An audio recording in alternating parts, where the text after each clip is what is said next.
اتجوز بعفش قديم ومن غير ما يعمل فرح، متعود على الضرب من محمد رمضان من ايام عبده موتة، وسواق ميكروباص خبطه بس نزل يتصور معاه بسبب دور. 8 سنين مستني هو ومراته يخلفوا، وبيحب ادوار الشر لانها بتريحه. اصل الحكاية مع مجدي بدر، عامل حالة غريبة في كل بيت مصري بسبب دوره في جعفر العمدة، وبيقول أنا معرفش الشر ده طلع مني إزاي، لكن المخرج محمد سامي بيقوم بدور كبير وبيعامل كل واحد من الموجودين في العمل حتى لو ليه 3 أو 4 مشاهد على إنه بطل العمل. محمد سامي قعد معاه وشربه الدور بكل تفاصيله، وقال هو أيوة دور شرير ومساوئ الشخصية كتير، بس أنا بحب ألعب أدوار الشر، لكن بمجرد ما أخلص تصوير بقدر أخرج من الشخصية وأرجع لطبيعتي.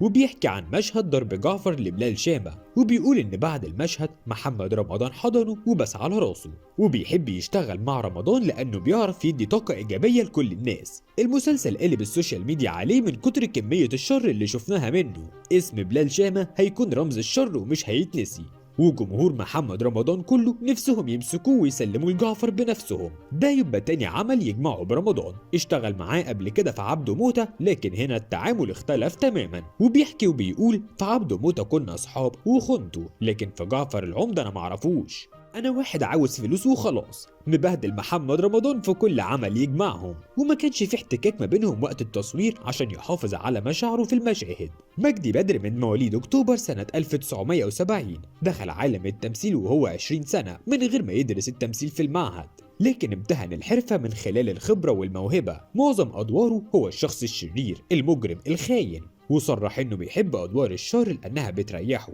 وطبعا ما نقدرش ننسى دوره البسيط في فيلم عمر وسلمى 2 بشخصية فادي حارس العمارة الجديد. جفة كمان. سنة 2009 اتجوز من الفنانة سامية عاطف عن قصة حب، وكانت حالتهم المادية في البداية صعبة، ومع ذلك اتجوزوا في شقة إيجار بعفش قديم، وما طلبتش منه يعمل فرح، اكتفت بكتب كتاب.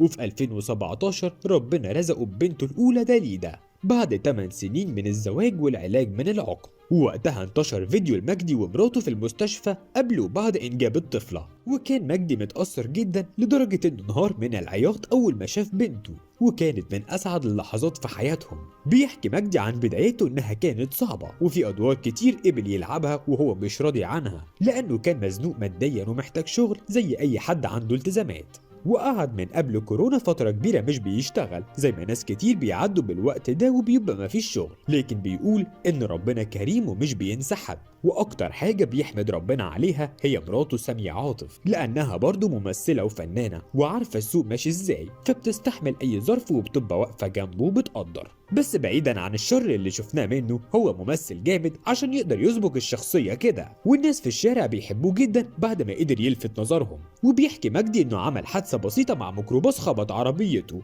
فنزل السواق بيزعق وبيقول له اعمل لك ايه يعني، ما انا ما عنديش مرايه اشوفك فيها. وفي وسط ما هو بيغلي من جواه وساكت مش عارف يرد، لا الناس نزلت من الميكروباص يتصوروا معاه بعد ما عرفوا ان ده بلال شامة، وقعدوا يضحكوا ويهزروا، فاضطر انه يسكت ويعدي الموقف. وبينسب نجاح الشخصيه لمحمد سامي لانه هو المؤلف والمخرج، وكان راسم كل حاجه في دماغه كويس. أول فيلم شارك فيه فيلم ابن مين بسلامته سنة 1990، وعلى مدار 30 سنة شارك في أكتر من 140 عمل فني، والأكيد إننا هنشوفه في أعمال أكتر الفترة الجاية. دايما مبدع ومتألق، كل سنة وانت طيب يا فنان.